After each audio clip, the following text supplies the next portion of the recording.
어머니, 이제 그만하세요. 나는 70이 넘은 시어머니 앞에서 더 이상 참을 수 없다는 듯이 말했다. 부엌에서 들려오는 창기 부딪히는 소리가 멈췄다. 거실의 시계 초침 소리만이 이 무거운 침묵을 깨뜨리고 있었다. 뭘 그만하라는 거야? 시어머니의 목소리에는 평소의 온화함이 없었다. 대신 날카로운 경계심이 묻어 있었다. 나는 그녀의 얼굴을 똑바로 바라봤다. 주름진 이마와 굳게 담은 입술, 그리고 내게서 시선을 피하지 않는 단단한 눈빛. 민수 앞에서 저를 무시하는 일 말이에요. 무시? 시어머니가 코웃음을 쳤다. 며느리가 시어머니한테 무시당했다고 하는 게 말이 되나? 나는 깊숙이 숨을 들이마셨다. 미나리 된장국에서 나는 구수한 냄새와 시어머니가 즐겨 쓰는 동백기름 향이 뒤섞여 있었다. 이 집에서 20년을 살면서 익숙해진 냄새들이었지만 오늘만큼은 숨이 막혔다. 어머니께서는 항상 제가 한 일은 틀렸다고 하시잖아요. 김치 담그는 것도, 청소하는 방법도, 심지어 아이들 가르치는 것까지. 그건 더 나은 방법을 알려주려는 거지. 28년을 결혼 생활을 해온 제게요? 시어머니의 표정이 순간 굳어졌다. 28년. 그 긴 세월 동안 우리 사이에 쌓인 것들이 한순간에 공기 중으로 떠올랐다. 서로를 이해하려던 초기의 노력들, 점점 벌어지기 시작한 간극들, 그리고 말하지 않은 채 묻어둔 서운함들. 영수가, 시어머니가 내 이름을 불렀다. 평소보다 무겁게 들렸다. 네. 내가 이 집에 시집 와서 고생 많이 한 건 안다. 하지만 나도 나름대로는. 어머니, 나는 그녀의 말을 끊었다. 더 이상 듣기 어려웠다. 변명 같은 말들, 서로의 입장을 이해하자는 둥그런 대화들. 이미 수십 번도 더 반복해온 것들이었다. 저는 이제 더 이상 참을 수 없어요. 시어머니의 눈에 당황스러운 빛이 스쳤다. 나는 그 표정을 놓치지 않았다. 그녀도 알고 있었던 것이다. 우리 사이에 무언가 돌이킬 수 없는 지점에 와 있다는 것을. 그럼 어쩌자는 거야? 분가를 하고 싶어요. 그 말이 나오는 순간 부엌에서 설거지하던 며느리의 손이 완전히 멈췄다. 그릇이 싱크대에 부딪히는 작은 소리가 들렸다. 아들의 아내, 내 막내 며느리 수진이었다. 그녀는 아마 우리 대화를 다 듣고 있었을 것이다. 시어머니가 소파에 주저앉았다. 갑자기 늙어 보였다. 74세 나이가 한순간에 무겁게 그녀를 덮치는 것 같았다. 분가를, 네. 민수하고 상의해서 다른 곳으로 나가겠어요. 영수가 잠깐만. 우리가 대화를 좀 더. 어머니, 대화는 이미 충분히 했어요. 나는 일어서서 현관 쪽으로 향했다. 이 집에서 나가고 싶었다. 당장이라도.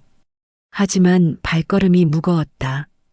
20년 넘게 살아온 집을 떠난다는 것, 그리고 그것이 시어머니에게 어떤 의미일지 모르는 바는 아니었다. 영수가, 시어머니가 내 뒤에서 불렀다. 목소리에 절박함이 묻어 있었다. 다시 한번 생각해봐. 가족이잖아. 나는 돌아보지 않았다. 가족. 그 단어가 이제는 무겁기만 했다. 현관문을 열고 나서면서 뒤에서 들려오는 시어머니의 작은 한숨 소리를 들었다. 그리고 그 순간 나는 알아차렸다. 시어머니의 한숨 속에 무언가 다른 감정이 섞여 있다는 것을. 단순한 섭섭함이나 분노가 아닌 뭔가 더 복잡한 것이. 밖으로 나온 나는 차가운 가을바람을 맞으며 생각했다. 과연 분가가 해답일까? 아니면 이것도 또 다른 시작일 뿐일까? 그리고 시어머니가 마지막에 보였던 그 표정은 무엇이었을까? 집으로 돌아온 것은 저녁 8시가 넘어서였다. 남편 민수는 이미 저녁을 먹고 거실에서 뉴스를 보고 있었다. 시어머니는 보이지 않았다. 아마 자기 방에 들어가 계실 것이다. 어디 갔다 와? 민수가 리모컨을 내려놓으며 물었다. 평소와 다름없는 목소리였지만 나는 그의 표정에서 미묘한 경계심을 읽었다. 수진이 오늘 있었던 일을 전했을 것이다. 마트 갔다가 언니네도 들렀다 왔어. 언니가 뭐라고 해? 나는 신발을 벗으면서 민수를 바라봤다. 28년을 함께 산 남편이었지만 때로는 여전히 낯설었다. 특히 시어머니와 나 사이에 문제가 생겼을 때면 그는 항상 애매한 위치에 서곤 했다. 별 얘기 안 했어. 사실은 언니에게 모든 것을 털어놓았다. 시어머니와의 갈등, 분가에 대한 생각, 그리고 더 이상 견딜 수 없다는 마음까지. 언니는 한참을 듣더니 말했다. 영수가 어머니도 이제 나이가 많으시다. 조금만 더 참아봐. 하지만 나는 언니의 말에 동의할 수 없었다. 나이가 많다고 해서 모든 것이 용서되는 것은 아니었다. 오히려 나이가 들수록 더 고집스러워지고 자신의 방식만을 고집하는 시어머니를 보면 답답했다. 어머니는 뭐라고 하시던? 민수의 질문에 나는 잠시 말을 멈췄다. 부엌에서 설거지 소리가 들렸다. 수진이 뒷정리를 하고 있는 모습이 보였다. 그녀는 우리 대화를 의식한 듯 더 조용히 움직이고 있었다. 분가 얘기했어. 민수의 표정이 굳어졌다. 갑자기 왜? 갑자기가 아니야. 이미 몇 년째 생각해온 일이야. 그런 중요한 얘기를 나한테 먼저 하지 왜 어머니한테 먼저 해? 민수의 목소리가 조금 높아졌다. 나는 그의 반응을 예상했었다. 그는 항상 어머니 편이었다. 아니, 정확히 말하면 갈등 상황을 피하고 싶어 했다. 당신한테 말하면 어차피 어머니 편들잖아. 그게 아니라. 그럼 뭐야? 언제 한 번이라도 내 편에 서서 어머니한테 한마디 해본 적 있어? 민수가 말문이 막혔다. 그는 손으로 이마를 문지르며 한숨을 쉬었다. 이런 대화가 우리에게는 낯설지 않았다. 시어머니 문제로 부부싸움을 하는 것도 이미 여러 번이었다. 영수가 어머니도 나름대로는. 민수야. 나는 그의 말을 끊었다. 나름대로라는 말은 그만해. 나도 나름대로 참고 살았어. 28년 동안. 그 순간 수진이 부엌에서 나와 우리 쪽으로 왔다. 손에 차 두 잔을 들고 있었다. 어머니, 아버지, 차 드세요. 그녀의 목소리는 조심스러웠다. 시어머니와 나 사이의 갈등이 이 집 전체의 분위기에 영향을 미치고 있다는 것을 모르는 바는 아니었다. 고마워, 수진아. 나는 차를 받아들이며 그녀에게 미안한 마음이 들었다. 시집와서 아직 3년밖에 안 된 그녀에게 이런 분위기를 보여주는 것이 좋지 않다는 것을 알고 있었다. 할머니는 저녁 안 드셨어요. 수진이 조심스럽게 말했다. 뭐라고? 민수가 놀란 듯 물었다. 오후부터 방에만 계세요. 저녁도 안 드시고. 나는 가슴이 무거워졌다. 시어머니가 밥을 거르신다는 것은 심상치 않은 일이었다. 그녀는 평생 규칙적인 식사를 중요하게 생각하시는 분이었다. 내가 가서 말씀드릴까? 민수가 일어서려 했지만 나는 손으로 그를 제지했다. 내가 갈게. 시어머니 방문 앞에 서니 안에서 작은 소리가 들렸다. 무언가를 뒤지는 소리 같았다. 나는 문을 두드렸다. 어머니, 저예요. 뭔 일이야? 저녁 드세요. 배 안 고프다. 시어머니의 목소리는 평소보다 작았다. 그리고 뭔가 다른 감정이 섞여 있는 것 같았다. 피곤함? 아니면 다른 무엇인가? 그래도 조금이라도 드세요. 몸에 안 좋아요. 한동안 침묵이 흘렀다. 그리고 문 너머로 시어머니의 작은 한숨 소리가 들렸다. 영수가. 네. 정말 나가고 싶어? 나는 대답하지 못했다. 정말로 나가고 싶은 것인지 아니면 그냥 현 상황에서 벗어나고 싶은 것인지 확실하지 않았다. 생각해 볼게요. 그래, 생각해봐. 그날 밤 나는 잠들지 못했다. 시어머니 방에서도 계속 작은 소리가 들렸다. 무언가를 정리하는 소리, 서랍을 여닫는 소리. 평소와 다른 움직임이었다. 새벽 2시쯤 나는 화장실에 가려고 일어났다. 복도를 지나가다 시어머니 방 문틈으로 불빛이 새어나오는 것을 봤다. 그녀는 아직도 잠들지 않고 있었다. 무엇을 하고 계시는 걸까? 그리고 오늘 보였던 그 이상한 표정의 의미는 무엇일까? 다음 날 아침 시어머니는 평소보다 일찍 일어나 아침 준비를 하고 계셨다. 하지만 뭔가 달랐다. 움직임이 더 조심스럽고 가끔씩 멈춰서 생각에 잠기는 모습을 보였다. 어머니, 밤에 잠 못 주무셨죠? 나는 밥상을 차리면서 물었다. 시어머니의 눈가에 피로가 역력했다. 나이 들어서 잠이 잘 안 와. 그녀는 대충 대답하고는 다시 일에 집중했다. 하지만 나는 그녀가 뭔가를 감추고 있다는 느낌을 받았다. 민수가 출근 준비를 마치고 식탁에 앉았다. 평소보다 조용했다. 어젯밤 우리의 대화가 그에게도 영향을 미친 것 같았다. 오늘 일찍 들어올 수 있어? 내가 물었다. 왜? 어머니하고 얘기 좀 더 해야겠어. 시어머니가 젓가락을 놓고 나를 바라봤다. 그 눈빛에 무언가 복잡한 감정이 섞여 있었다. 영수가 성급하게 결정하지 마라. 민수가 조심스럽게 말했다. 성급한 게 아니야. 충분히 생각해 본 거야. 시어머니가 갑자기 일어났다. 나는 다 먹었다. 거의 손도 대지 않은 밥그릇을 놔두고 부엌으로 가셨다. 설거지를 시작하는 소리가 들렸지만 평소보다 동작이 느렸다. 민수가 출근하고 수진이 시장에 간 후 집에는 시어머니와 나만 남았다. 나는 빨래를 널면서 시어머니의 움직임을 관찰했다. 그녀는 거실을 정리하시면서 가끔씩 오래된 사진들을 꺼내보고 계셨다. 어머니, 뭘 보고 계세요? 옛날 사진들이야.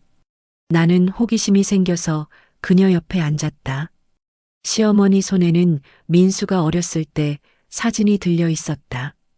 그리고 그 옆에는 내가 이 집에 처음 시집 왔을 때 찍은 가족 사진도 있었다. 이때가 벌써 28년 전이네. 시어머니가 중얼거렸다. 그녀의 목소리에 그리움이 묻어 있었다. 어머니께서도 그때 젊으셨네요.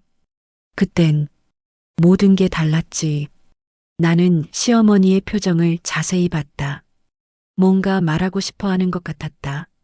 하지만 망설이고 있는 듯 했다. 뭐가 달랐어요? 영수가. 시어머니가 갑자기 진지한 표정으로 나를 바라봤다. 네, 내가 너한테 못하게 군다고 생각하나? 예상치 못한 질문이었다. 나는 어떻게 대답해야 할지 몰라 잠시 침묵했다. 가끔은 그런 생각이 들어요. 그럼 왜 못하게 구는지 아나? 나는 시어머니를 바라봤다. 그녀의 눈에 무언가 절박한 빛이 서려 있었다. 잘 모르겠어요. 시어머니가 한동안 말을 하지 않았다. 그리고 사진을 다시 정리하기 시작했다. 하지만 그 손이 미묘하게 떨리고 있다는 것을 나는 놓치지 않았다. 어머니, 손이 떨리세요. 나이 들어서 그래. 병원에 한번 가보세요. 괜찮다고. 시어머니의 반응이 너무 빨랐다. 마치 병원에 가는 것을 두려워하는 것 같았다. 오후에 수진이 돌아왔다. 시장 보따리를 정리하면서 그녀가 말했다. 어머니, 할머니께서 요즘 자주 병원 얘기하시더라고요. 뭐라고 하시는데? 가기 싫다고. 그리고 뭔가 검사 받으라고 하는데 미룬다고. 나는 갑자기 불안해졌다. 시어머니가 몸이 안 좋으신 건 아닐까? 그래서 요즘 더 예민해지신 건 아닐까? 언제부터 그런 얘기 하셨어? 한 달 정도 됐을 것 같아요. 한 달. 시어머니와 내가 더 자주 부딪히기 시작한 시기와 비슷했다. 그날 저녁 민수가 돌아온 후 나는 그에게 시어머니의 건강에 대해 이야기했다. 수진이 말하는데 어머니가 병원 검사 받으라는 걸 미루고 계신다고 해. 몸 검사? 그건 모르겠어. 한번 물어봐. 알았어. 내가 말해볼게. 하지만 민수가 시어머니께 물어봤을 때 그녀는 단호하게 부인했다. 괜찮다고 했잖아. 별일 아니야. 그래도 어머니 검사는 받아보세요. 시끄럽게 왜 그래?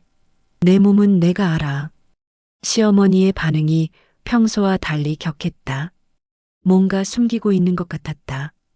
그날 밤 나는 또 시어머니 방에서 나는 소리에 잠을 깼다. 이번에는 전화 통화하는 소리였다. 작은 목소리였지만 긴장되어 있다는 것을 알 수 있었다. 아직 얘기 안 했어. 어떻게 말해? 시간이 더 필요해. 나는 귀를 기울였지만 더 자세한 내용은 들을 수 없었다. 하지만 분명한 것은 시어머니가 무언가 중요한 비밀을 갖고 있다는 것이었다. 그리고 그것이 우리 가족 모두에게 영향을 미칠 수 있는 일이라는 불안한 예감이 들었다. 일주일 후 상황은 급변했다. 시어머니가 부엌에서 갑자기 쓰러지신 것이다. 그날 오전 나는 빨래를 널고 있었다. 시어머니는 평소처럼 점심 준비를 하고 계셨다. 그런데 갑자기 쾅 하는 소리와 함께 그릇 깨지는 소리가 들렸다. 어머니, 부엌으로 달려가니 시어머니가 바닥에 쓰러져 계셨다. 깨진 그릇 조각들이 사방에 흩어져 있었고 시어머니의 이마에서 피가 조금 나고 있었다. 어머니, 어머니. 의식은 있으셨지만 얼굴이 새하얘져 있었다. 나는 급하게 119에 전화를 걸었다. 여보세요, 응급실이요. 시어머니가 쓰러지셨어요. 병원으로 향하는 구급차 안에서 시어머니는 계속 중얼거리셨다. 아직 말하면 안 돼. 어머니, 무슨 말씀이세요? 영수가. 미안해. 나는 시어머니의 손을 잡았다. 차갑고 떨리고 있었다. 무언가 심각한 일이 일어나고 있다는 직감이 들었다. 병원에 도착해서 응급처치를 받는 동안 나는 민수에게 연락했다. 그는 회사에서 급하게 달려왔다. 어머니 괜찮으시대? 일단 의식은 있으시는데 의사 선생님이 정밀 검사를 해봐야 한다고 해. 우리는 응급실 밖에서 기다렸다. 수진도 와서 함께 기다리고 있었다. 그녀의 얼굴에는 걱정과 불안이 가득했다. 1시간 후 의사가 나왔다. 표정이 심각했다. 보호자분이세요? 네, 아들입니다. 어머님께서 당뇨가 있으신가요? 당뇨? 민수가 놀란 듯 물었다. 그런 얘기 들어본 적 없는데요. 혈당 수치가 상당히 높습니다. 그리고 의사가 잠시 망설였다.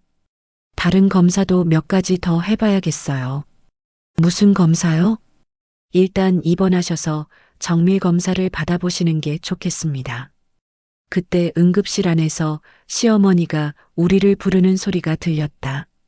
민수야, 영수가. 우리는 급하게 들어갔다. 시어머니는 침대에 누워 계셨지만 의식은 또렷했다. 어머니, 괜찮으세요? 영수가. 시어머니가 내 손을 붙잡았다. 얘기해야 할 게 있어. 지금요? 일단 검사부터 받으세요. 아니야. 지금 해야 해. 시어머니의 목소리에 절박함이 담겨 있었다. 뭔가 더 이상 미룰 수 없다는 듯한 어조였다. 사실은 나 3달 전부터 병원 다녔어. 네. 민수와 내가 동시에 놀란 표정을 지었다. 무슨 병원이요? 당뇨하고 다른 것도. 시어머니가 말을 흐렸다. 그리고 잠시 망설이더니 더 작은 목소리로 말했다. 간에 문제가 있대. 그 순간 병실이 조용해졌다. 나는 시어머니의 말을 이해하려고 애썼지만 머릿속이 하얘졌다. 간의 문제가 뭔 문제요? 종양이야. 민수가 의자에서 일어났다. 뭐라고요? 악성은 아니라고 하는데 수술을 해야 한대. 나는 숨이 막혔다. 시어머니가 이런 큰 병을 혼자 숨기고 계셨다니. 왜 말씀 안 하셨어요? 너희들 걱정시키기 싫어서. 걱정시키기 싫어서? 민수의 목소리가 높아졌다. 어머니, 이런 중요한 일을 왜 혼자서. 그리고 시어머니가 다시 말을 이었다. 수술비가 많이 든대. 얼마나요? 3천만 원 정도. 우리는 모두 말을 잃었다. 3천만 원. 우리 가족에게는 결코 작지 않은 돈이었다. 그래서 영숙이네가 나가면 안 된다고 생각했어. 나는 시어머니를 바라봤다. 그녀의 눈에 미안함과 절망이 동시에 담겨 있었다. 어머니, 영수가 미안해. 내가 분가하겠다고 했을 때 정말 당황스러웠어. 혼자서는 이 집을 유지할 수 없을 것 같았거든. 그제서야 나는 이해했다. 시어머니가 왜 최근에 더 까다롭게 굴었는지, 왜 내가 나가는 것을 그렇게 반대했는지. 그녀는 혼자서 이 모든 걸 감당해야 한다는 두려움에 사로잡혀 있었던 것이다. 어머니, 왜 진작 말씀 안 하셨어요? 어떻게 말해? 나 때문에 너희들이 고생하는 걸 어떻게 봐? 민수가 시어머니의 다른 쪽 손을 잡았다. 어머니, 우리가 가족인데 당연히 함께 해결해야죠. 돈이 문제가 아니에요. 어머니 건강이 제일 중요해요. 내가 말했지만 속으로는 막막했다. 3천만 원이라는 돈은 우리에게 정말 큰 부담이었다. 민수의 월급으로는 생활비도 빠듯한데 갑자기 그런 큰 돈을 어디서 마련해야 할까? 수술은 언제 해야 하는데요? 빨리 할수록 좋다고. 늦으면 더 커질 수 있다고 해. 그날 시어머니는 입원을 하시게 됐다. 우리는 집에 돌아와서 가족회의를 했다. 수진도 함께였다. 일단 돈 문제를 해결해야겠어. 민수가 말했다. 적금 해지하고 집 담보로 대출받으면 그래도 부족할 거야. 나는 계산기를 두드리며 말했다. 우리가 모을 수 있는 돈은 기껏해야 2천만 원 정도야. 내가 친정에서 조금 빌릴 수 있을 것 같아요. 수진이 조심스럽게 말했다. 안 돼. 내가 왜 그런 부담을 져야 해? 민수가 손사래를 쳤다. 가족인데 당연하죠. 할머니가 아프신데. 그 순간 나는 수진이라는 사람을 새롭게 보게 됐다. 시집 온 지 3년밖에 안 된 그녀가 이런 상황에서도 가족을 위해 나서는 모습이 고마웠다. 그럼 내일 병원 가서 의사 선생님하고 자세히 상담해 보자. 하지만 그날 밤 나는 잠들 수 없었다. 시어머니의 병, 수술비 문제, 그리고 분가에 대한 내 생각까지 모든 것이 복잡하게 얽혀 있었다. 그리고 무엇보다 시어머니에 대한 죄책감이 컸다. 그녀가 이런 고통을 혼자서 견뎌내고 있을 때 나는 분가 생각만 하고 있었다. 얼마나 외롭고 무서웠을까. 새벽에 민수가 내게 말했다. 영수가 미안해. 뭐가? 내가 너하고 어머니 사이에서 제대로 역할을 못했어. 어머니가 이런 상황인 걸 몰랐어. 당신 잘못이 아니야. 어머니가 숨기신 거니까. 그래도 좀 더 신경 썼어야 했는데. 우리는 한동안 말없이 누워 있었다. 그리고 둘 다 같은 생각을 하고 있었을 것이다. 이제 어떻게 해야 할지. 다음 날 아침 일찍 병원에 갔다. 시어머니는 밤새 검사를 더 받으셨는지 피곤해 보이셨다. 어머니, 밤에 잠 못 주무셨어요? 검사하느라. 별로 못 잤어? 담당 의사와의 상담 시간이 잡혔다. 의사는 검사 결과를 설명하면서 심각한 표정을 지었다. 종양의 크기가 생각보다 큽니다. 그리고 위치상 수술이 까다로울 것 같아요. 까다롭다는 건 어떤 의미인가요? 민수가 물었다. 성공 확률이 70% 정도입니다. 그리고 수술 후 회복 기간도 길어질 수 있어요. 70%. 나는 그 수치가 마음에 걸렸다. 30%의 실패 확률이라는 뜻이었다. 수술을 안 하면 어떻게 되나요? 6개월에서 1년 정도. 의사는 말을 끝까지 하지 않았지만 우리는 그 의미를 알 수 있었다. 수술비는 정확히 얼마나 드나요? 입원비와 수술비, 그리고 회복 기간까지 포함하면 대략 3,500만 원 정도 될 것 같습니다. 처음 들었던 것보다 500만 원이 더 늘었다. 나는 심장이 무거워지는 것을 느꼈다. 상담을 마치고 시어머니 병실로 돌아왔다. 그녀는 창밖을 바라보고 계셨다. 표정이 많이 어두워져 있었다. 의사 선생님이 뭐라고 하셨어? 수술 잘 되실 거예요. 걱정 마세요. 나는 최대한 밝은 목소리로 말했다. 하지만 시어머니는 내 표정을 읽고 있는 것 같았다. 영수가 솔직히 말해봐. 돈이 얼마나 드는데? 그건 걱정하지 마세요. 우리가 해결할 거예요. 얼마나 든다고? 시어머니의 목소리가 갑자기 높아졌다. 옆 병상의 환자들이 이쪽을 바라봤다. 3,500만 원이에요. 민수가 조용히 대답했다. 시어머니의 얼굴이 새하얘졌다. 그렇게 많이. 어머니, 돈 걱정은 하지 마세요. 우리가 알아서 할 테니까. 어떻게 알아서 해? 그 많은 돈을. 시어머니가 울기 시작했다. 70이 넘은 어머니가 아이처럼 울고 계시는 모습을 보니 가슴이 미어졌다. 차라리 수술 안 받을래. 어머니, 무슨 말씀이세요? 이런 늙은이 하나 때문에 너희들이 그런 고생을 할 수는 없어. 어머니, 민수가 큰 소리를 냈다. 그런 말씀하지 마세요. 어머니 없으면 우리가 어떡해요? 하지만 시어머니는 고개를 저으셨다. 나는 이미 충분히 살았어. 너희들 미래가 더 중요해. 나는 시어머니의 손을 잡았다. 어머니, 저 때문에 이런 생각하시는 거예요? 제가 분가하겠다고 해서? 그런 게 아니라. 맞죠? 제가 나간다고 하니까 혼자서 모든 걸 감당해야 한다고 생각하신 거죠? 시어머니가 대답하지 않았다. 하지만 그 침묵이 모든 것을 말해주고 있었다. 어머니, 저 안 나가요. 계속 함께 살아요. 영수가. 그리고 수술도 꼭 받으세요. 우리가 돈은 어떻게든 마련할 테니까. 그날 오후 집에 돌아와서 우리는 현실적인 계산을 해봤다. 민수의 적금, 내 비상금, 집 담보대출 가능 금액까지 합쳐도 3천만 원이 한계였다. 500만 원이 부족했다. 친척들한테 빌려달라고 해볼까? 민수가 말했다. 누구한테? 다들 사정이 어려운 거 뻔히 아는데. 그래도 물어는 봐야지. 하지만 내 마음은 무거웠다. 친척들에게 손 벌리는 것도 쉽지 않은 일이었다.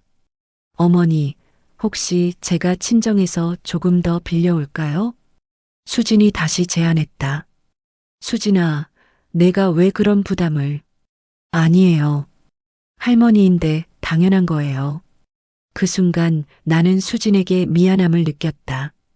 나보다 훨씬 후에 이 가족이 된 그녀가 더 적극적으로 나서고 있었다. 그날 저녁 민수와 나는 오랫동안 대화했다. 영수가 정말 분가 생각 접을 거야? 지금 상황에서 그런 생각할 수 있겠어? 그렇긴 하지만 내 마음이 어떤지 궁금해서. 나는 한동안 생각했다. 솔직히 말하면 마음이 복잡했다. 시어머니의 병을 알고 나니 분가에 대한 생각이 이기적으로 느껴졌다. 하지만 동시에 앞으로도 계속 이런 식으로 살아야 한다는 부담감도 컸다. 일단 어머니 수술부터 생각하자. 그 다음 일은 그때 가서. 알겠어. 하지만 그날 밤 잠자리에 들면서 나는 불안했다. 과연 우리가 이 상황을 잘 해결할 수 있을까? 그리고 수술이 성공한다고 해도 앞으로의 생활은 어떻게 될까? 무엇보다 시어머니에 대한 내 마음이 복잡했다. 그녀의 병을 알고 나니 미안함과 동시에 더 큰 부담감을 느꼈다. 이제 정말로 이 가족에서 벗어날 수 없게 된 것 같았다. 수술 날짜가 정해진 지 사흘째 되는 날, 예상치 못한 일이 일어났다. 시어머니의 옛 친구분이 병원에 문병을 오셨는데 그분의 말에서 충격적인 사실을 알게 됐다. 경수가 정말 많이 아팠구나. 방문객은 시어머니의 고등학교 동창인 박순자 씨였다. 60대 중반의 단정한 분이셨다. 순자야, 멀리서 왔는데 고마워. 뭘 친구인데. 그런데 순자 씨가 잠시 망설이더니 말했다. 경수가 돈 걱정은 하지 마. 뭐? 시어머니가 놀란 표정을 지었다. 내가 도와줄게. 수술비 정도는. 순자야, 그게 무슨. 경수가 내가 내 아들 살려준 거 잊었어? 나와 민수는 서로를 바라봤다. 무슨 이야기인지 전혀 알 수 없었다. 그게 얼마나 된 일인데. 내겐 평생 잊을 수 없는 일이야. 진호가 교통사고 났을 때 내가 병원비 대준 거. 순자 씨가 우리 쪽을 보며 설명했다. 20년 전에 내 아들이 큰 사고를 당했는데 경숙이가 자기 전 재산을 털어서 도와줬어. 덕분에 진호가 살았지. 나는 입을 다물 수 없었다. 시어머니가 그런 일을 했다는 것도 놀라웠지만 그것을 우리에게 한 번도 말씀하지 않았다는 게 더 놀라웠다. 어머니, 그런 일이 있었어요? 시어머니가 당황스러운 표정을 지으셨다. 옛날 일이야. 옛날 일이 아니야. 경숙이 덕분에 진호가 지금 의사가 됐어. 그리고 나도 다시 일어설 수 있었고. 순자 씨의 눈에 눈물이 고였다. 그래서 내가 항상 생각했어. 언젠가 경숙이한테 보답해야겠다고. 순자야, 그런 마음만으로도. 아니야. 이번 기회에 꼭 갚고 싶어. 진호한테도 말했더니 당연하다고 하더라. 수술비는 우리가 낼게. 그 순간 병실이 조용해졌다. 나는 시어머니를 새로운 시각으로 바라봤다.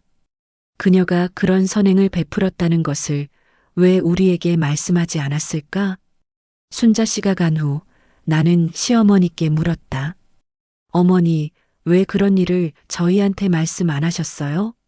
말할 필요가 있나? 남 도운 일을 자랑하는 것도 이상하잖아.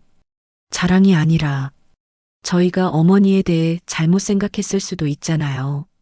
시어머니가 나를 바라봤다. 잘못 생각했다는 게 뭐? 나는 대답하기 어려웠다. 사실 나는 시어머니를 까다롭고 이기적인 사람이라고 생각했었다. 하지만 이런 일이 있었다는 걸 알고 나니 그녀에 대한 내 판단이 성급했다는 생각이 들었다. 그냥 어머니가 어떤 분인지 좀 더 일찍 알았으면 좋았을 텐데. 영수가, 시어머니가 내 손을 잡았다. 사실 나도 너한테 미안한 게 많아. 어머니, 내가 이 집에 와서 고생 많이 했는데 내가 더 잘해줘야 했는데. 그 순간 나는 깨달았다. 시어머니도 나만큼이나 이 관계에서 어려움을 느꼈다는 것을. 그리고 서로를 이해하려고 노력했지만 방법을 몰랐다는 것을. 어머니, 저도 부족했어요. 더 이해하려고 노력했어야 했는데. 우리는 그렇게 처음으로 진솔한 대화를 나눴다. 28년 만에. 그날 저녁집에서 민수와 이야기했다. 어머니가 그런 분이셨구나. 나도 몰랐어. 아버지가 살아계실 때 일이니까. 그럼 수술비 걱정은 덜었네. 그런 것 같아. 순자 이모가 확실하게 도와준다고 했으니까. 하지만 나는 마음이 더 복잡해졌다. 시어머니에 대해 새롭게 알게 된 사실들이 내 분가 계획을 완전히 흔들어 놓고 있었다. 민수야. 응. 나 어머니에 대해서 정말 잘못 생각했던 것 같아. 뭔 말이야? 어머니가 나한테 까다롭게 구시는 것도 어쩌면 나름대로 더 좋은 며느리가 되길 바라서였을 수도 있잖아. 민수가 나를 바라봤다. 영수가 내 생각이 바뀌는 거야? 모르겠어. 너무 복잡해. 그날 밤 나는 오랫동안 잠들지 못했다. 시어머니에 대한 내 감정이 완전히 뒤바뀌고 있었다. 그동안 쌓인 서운함과 새로 알게 된 그녀의 진면목 사이에서 혼란스러웠다. 그리고 가장 큰 문제는 이제 분가에 대한 내 마음이 확실하지 않다는 것이었다. 과연 내가 진정 원하는 것이 무엇인지 다시 생각해 봐야 할 것 같았다. 수술 전날 밤 시어머니와 나는 병원 복도에서 긴 대화를 나눴다. 밤이 깊어서 병원이 조용했고 복도에는 우리만 있었다. 영수가 내일 수술 잘 될 거지? 시어머니의 목소리에 불안감이 묻어 있었다. 70%의 성공 확률이라는 의사의 말이 그녀에게도 부담이었을 것이다. 걱정하지 마세요. 꼭 잘 되실 거예요. 만약에 내가 수술대에서 못 내려온다면. 어머니, 그런 말씀하지 마세요. 아니야, 들어봐. 혹시 그런 일이 생기면 너는 내가 하고 싶은 대로 해. 분가든 뭐든. 나는 시어머니를 바라봤다. 그녀의 얼굴에는 진심이 담겨 있었다. 어머니, 나도 이제 알겠어. 내가 너한테 너무 많은 걸 요구했나 봐. 그런 게 아니에요. 아니야. 맞아. 내가 너를 내 방식대로 만들려고 했어. 그게 너한테는 힘들었을 거야. 시어머니가 창밖을 바라보며 말했다. 밤하늘에 별이 몇 개 보였다. 사실 나도 처음에는 며느리라는 게 어색했어. 네. 너도 모르겠지만 나한테도 시어머니가 있었거든. 정말 무서운 분이셨어. 나는 놀랐다. 시어머니가 자신의 과거 이야기를 하는 것은 처음이었다. 그분이 돌아가실 때까지 나는 눈치만 보고 살았어. 그래서 다짐했지. 내가 시어머니가 되면 절대 그렇게 하지 말자고. 그런데 막상 너를 맞이하고 보니까 어떻게 해야 할지 모르겠더라. 친하게 지내려고 해도 어색하고 그냥 놔두자니 며느리 교육을 안 시킨다고 할 것 같고 시어머니의 고백을 들으며 나는 복잡한 마음이 들었다. 그녀도 나만큼이나 이 관계에서 어려움을 느꼈다는 것을. 그래서 계속 이것저것 가르치려고 했는데 생각해보니 그게 잔소리가 됐나 봐. 어머니, 영수가 나는 정말 너를 나쁘게 생각한 적 없어. 그냥 더 좋은 며느리, 더 좋은 우리 집 사람이 되길 바랐던 거야. 나는 눈물이 났다. 28년 만에 듣는 시어머니의 진심이었다. 저도 어머니를 힘들게 했을 거예요. 어머니 말씀을 잘 안 들었을 때도 많고. 아니야. 내가 틀린 게 아니었어.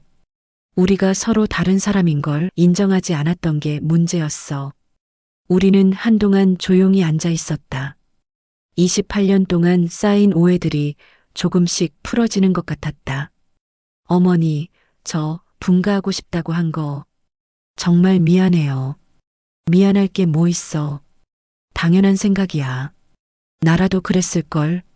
하지만 어머니 혼자 두고 갈 순 없어요. 특히 이런 상황에서. 시어머니가 내 손을 잡았다.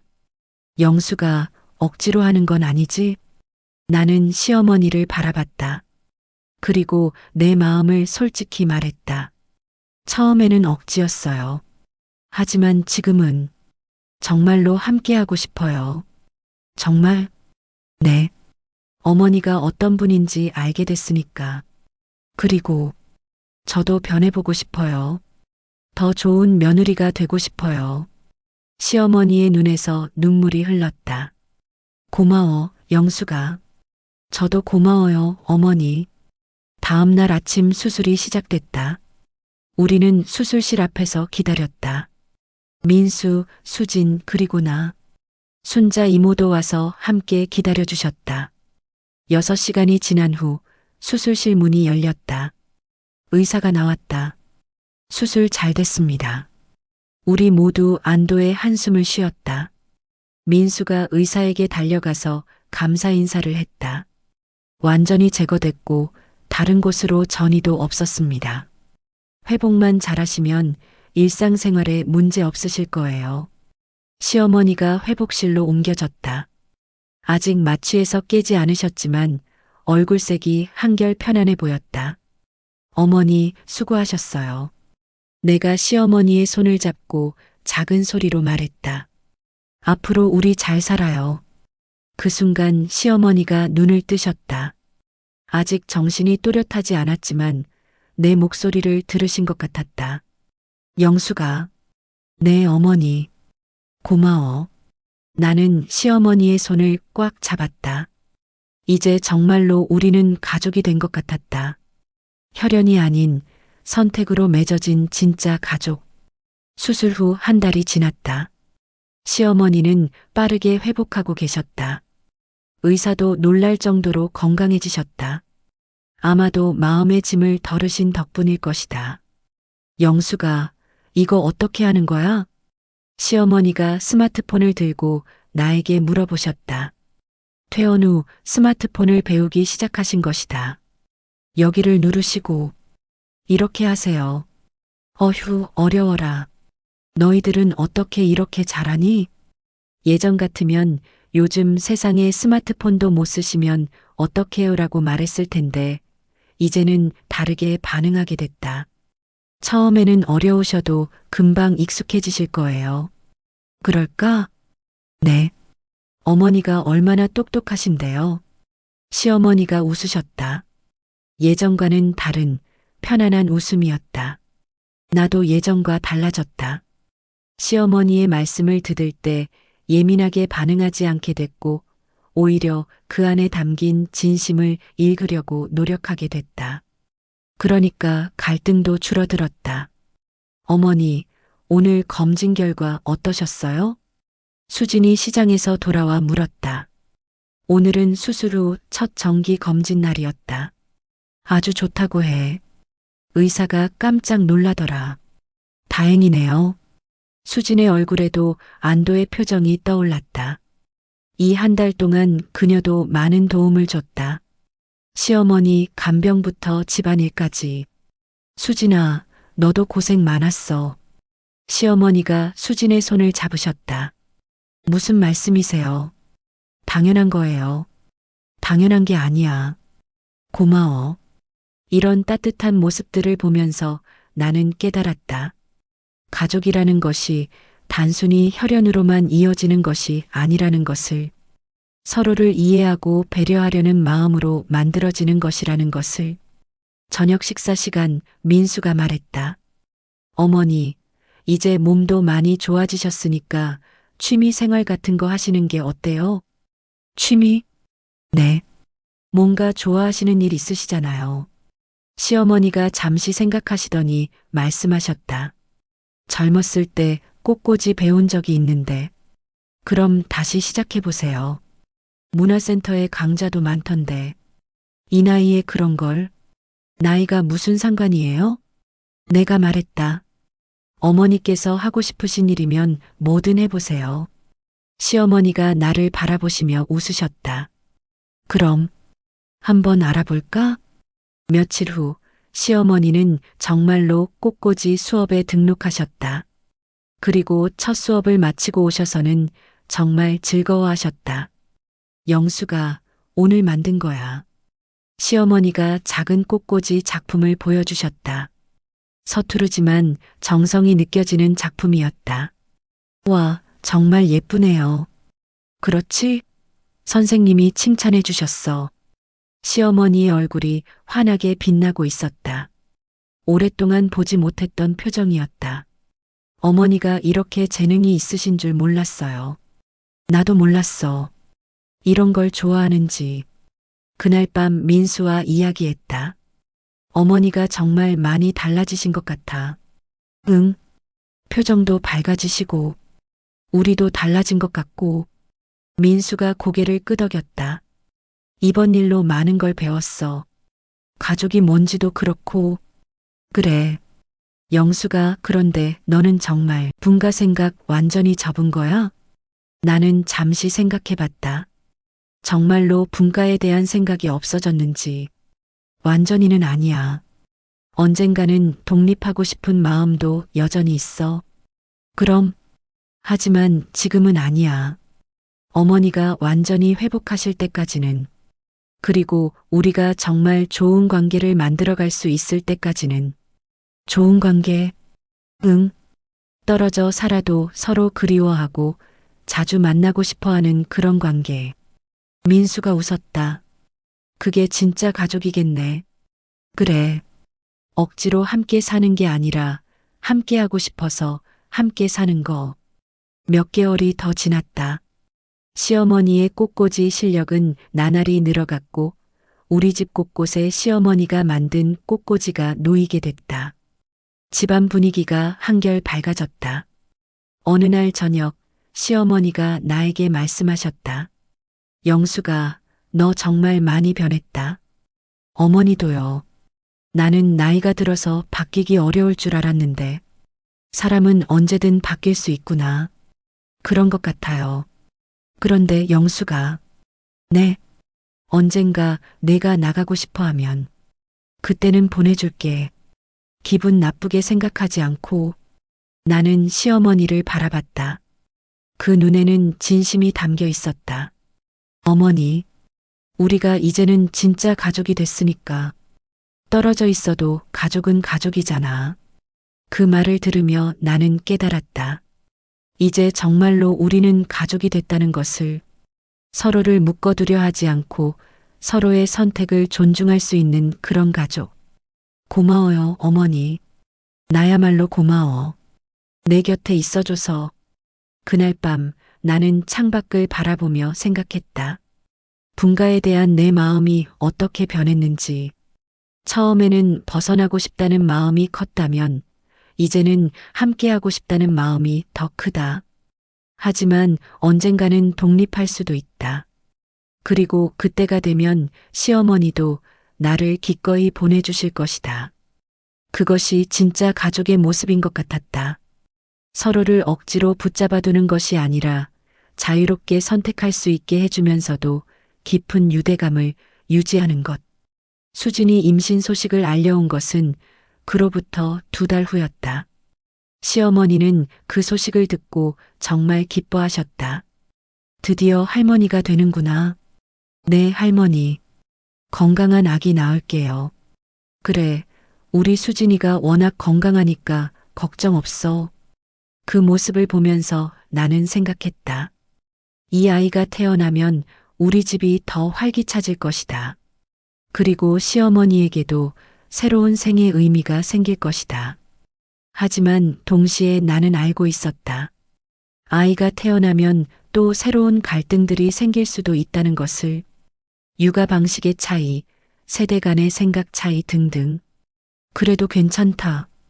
이제 우리는 갈등이 생겨도 대화로 풀어갈 수 있는 방법을 알고 있으니까. 그리고 서로를 진정으로 이해하려는 마음을 가지고 있으니까. 가을이 다시 돌아왔다. 1년 전 내가 시어머니에게 분가하겠다고 말했던 그때와 같은 계절이었다. 하지만 이제 모든 것이 달라졌다. 영수가 이거 어때? 시어머니가 새로 만든 꽃꽂이를 보여주셨다. 가을 국화로 만든 아름다운 작품이었다. 정말 멋있어요. 어머니 실력이 많이 늘으셨네요. 그렇지?